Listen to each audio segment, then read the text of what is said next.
They warned me he was dangerous. They warned me he was ruthless. What they didn't warn me about was how completely he would ruin me, by being gentle. The pen felt ice-cold in my fingers as I stared at the contract on the polished table. My mother's hand rested on my shoulder like a silent command. My father wouldn't even look at me. Around the room, 3 of his men stood like shadows, while his lawyer waited with the patience of someone who had seen this scene before. And there he was. Vikram Singh Chauhan. The man they called the most dangerous in the city. Dressed in a black suit that seemed to absorb the light, broad shoulders relaxed but alert, sharp jawline set like stone. His dark eyes watched me with an intensity that made the air feel thinner. A faint scar traced his left cheekbone. Proof that the rumors weren't just stories. I hated how steady my hand remained as I signed my name. Arohi Mehra became Arohi Mehra Chauhan in black ink that felt like chains. "You don't have to do this," he said suddenly, voice low and rough, cutting through the silence like a blade. Everyone in the room froze. I looked up startled. His gaze held mine unblinking. For a split second I saw something beneath the danger, something almost tired. "Too late," I whispered, pushing the papers toward him. "It's already done." He signed without hesitation, but his jaw tightened. The room exhaled in relief. Deals were secured. Families protected. And I was now married to the devil everyone feared. If you've ever been handed over like a bargaining chip to a man the whole city whispers about, if you've ever wondered whether the monster in the dark might actually have a heart, this story will pull you in deeper than you expect. Hit subscribe and turn on notifications. You won't want to miss how this ends. The car ride to his penthouse was silent except for the rain tapping against the windows. I kept my hands folded tight in my lap, the heavy gold Mangal Sutra around my neck feeling like a collar. Vikram sat across from me, long legs stretched out, scrolling through his phone like this was any other Tuesday. Yet every few moments his eyes flicked to me, checking. When we arrived, the elevator opened straight into his world. Floor-to-ceiling glass, sleek black and charcoal furniture. The city lights glittering far below like distant stars. Cold. Beautiful. Controlled. "You have your own room," he said as we stepped inside. "Third door on the left. Nothing is expected of you tonight. Or any night. This is a contract, not a cage." I searched his face for the lie. All I found was that same steady gaze. "Why did you agree to this?" I asked, voice sharper than I intended. He paused, loosening his tie with one hand. "Because your father's enemies became mine the moment I signed. And because," he stopped himself. "Sleep, Arohi. Tomorrow will be long enough." He walked away before I could push. I stood there in my red bridal lehenga, heart hammering, wondering how a man labeled monster could offer me the one thing I hadn't expected, space. The first week was a masterclass in distance. He left before I woke. Returned long after I pretended to sleep. We shared the same roof but lived in different realities. Until the night everything shifted. I woke to thunder shaking the glass walls. Rain lashed the city like it wanted to punish someone. My throat was dry, nerves still raw. I padded to the kitchen for water and froze. Vikram was there. Shirt unbuttoned at the collar, sleeves rolled, pouring whiskey. Lightning flashed, illuminating the hard lines of his face. He looked exhausted. Human. He noticed me instantly. Bad dream. I shook my head. Just everything. He slid a glass of water across the marble island without asking. Our fingers brushed. Neither of us pulled away immediately. That small touch sent heat racing up my arm. "You're not what they say," I said quietly. His laugh was low, almost bitter. "I am exactly what they say, Arohi. I've done things that would make you run. But with you," he met my eyes. "I don't want to be that man." The confession hung between us, fragile as the rain on glass. I stepped closer before I could stop myself. "Then who do you want to be?" His hand lifted slowly, hovering near my cheek, then gently tucked a strand of hair behind my ear. The touch was so careful it hurt. "Someone you don't have to fear." That was the first crack in the armor I had built against him. The days that followed were slow, deliberate torture. He started leaving notes, simple ones. Eat something beside fresh fruit. A cashmere shawl on my chair when the AC ran too cold. One evening he canceled a late meeting just to sit across from me at dinner, asking real questions about my old design work, listening like it mattered. But danger didn't disappear just because my heart was softening. His world pressed in late-night calls, men with hard eyes at the door, the constant feeling of being watched. One night it came too close. I heard raised voices from his study, a crash, then silence.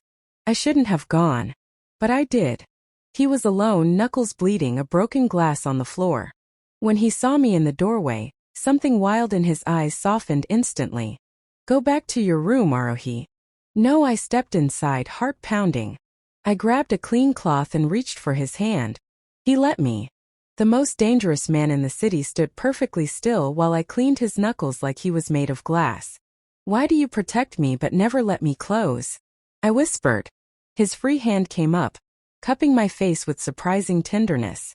Because if I let you close, I won't survive losing you. The kiss that followed wasn't rushed. It was years of control breaking, slow and deep and full of everything we hadn't said. When we pulled apart, foreheads touching, I realized the truth. He had never been my weakness. I had become his. And in that moment, bound by paper and power and family duty, we both chose something far stronger, each other. If you've ever feared falling for the one person everyone told you would destroy you, only to discover he was the safest place in the storm, tell me in the comments, would you have trusted him? Drop your thoughts below. If this slow burn journey from fear to forever moved you, please share it with someone who needs to believe that even the most dangerous hearts can love the deepest, and subscribe with notifications on for more powerful romance stories every week. What do you think happens when the city's most dangerous man finally finds his one weakness? Let me know. And hit that bell so you never miss when the next story drops. That kiss didn't end with the study. It followed us like a secret we were both afraid to name out loud. The next morning I woke up in my own bed. But the memory of his hands, careful yet desperate, lingered on my skin. I touched my lips without thinking, then caught myself. This was dangerous territory. Falling for Vikram Singh Chauhan wasn't just risky. It was potentially fatal. I found him on the terrace, watching the city wake up under a hazy sky. He wore a simple black shirt, sleeves rolled, coffee in hand. No armor today. Just the man. You're still here, I said, half question, half surprise. He turned, and the softness in his eyes when they landed on me made my chest ache. I canceled everything today. For me. For us. He set the coffee down and closed the distance slowly, giving me every chance to step back. I didn't. I've spent years building walls so no one could touch what matters. Then you signed that contract. And suddenly the only thing that matters is making sure you never regret it. We spent that day like normal people, or as close as we could get. He took me to a quiet bookstore on the edge of the city, one tucked away from prying eyes. I watched the most feared man in town browse romance novels with genuine interest, occasionally glancing at me like he was memorizing my reactions. When I picked up a book about a woman who tamed a beast, he smiled, actually smiled, and bought it without a word. In the car back, rain started again. The city blurred past as his hand found mine across the seat. No words. Just fingers intertwined, warm and steady. But his world refused to stay outside. 2 days later, trouble came knocking. Literally. I was in the kitchen trying to make something simple when raised voices echoed from the entrance. I stepped out just in time to see 3 men, hard faces, expensive watches, facing Vikram. The tension was thick enough to taste. One of them sneered. Marriage looks good on you, Chauhan. Makes you soft. Makes you vulnerable. Vikram's posture changed instantly. The gentle man I'd been falling for disappeared. This was the version the city feared. Cold. Lethal. Controlled. She is not your concern, he said, voice dangerously low. The man laughed. Everything is our concern now. Especially your pretty little wife. I don't know what made me step forward. Stupidity. Courage. Love. Maybe all 3. She's standing right here, I said clearly. And she's not afraid of you. Vikram's head snapped toward me. For the first time I saw real fear in his eyes, fear for me. He moved instantly, positioning himself between me and them.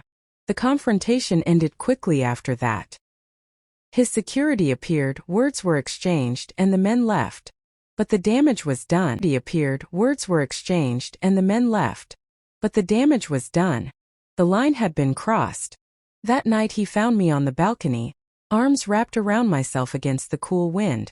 "You should stay away from that side of my life," he said quietly, coming up behind me.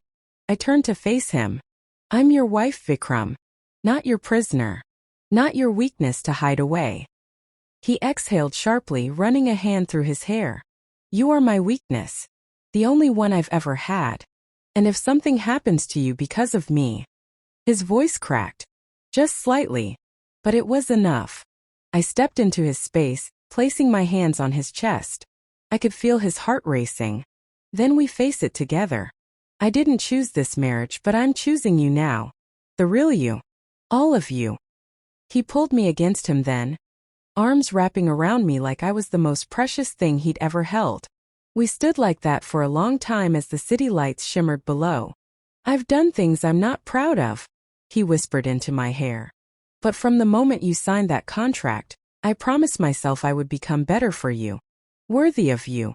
I tilted my head up, meeting his eyes. "You already are." The kiss this time was different. Deeper. Promise. A surrender. His hands trembled slightly as they framed my face, like he still couldn't quite believe I was real. We didn't rush. Over the following weeks, the walls came down piece by piece. He told me about his past, the choices that made him the man everyone feared. I told him about my dreams, the designs I wanted to create, the life I thought I'd lost.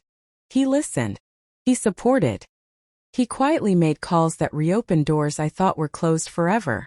One quiet evening, months after that contract changed everything, he took me back to the same terrace where we'd had our first real conversation. The rain had just stopped. The air smelled fresh and new. Vikram dropped to one knee, pulling out a simple but beautiful ring, nothing like the heavy wedding band forced on me. This one was chosen with care.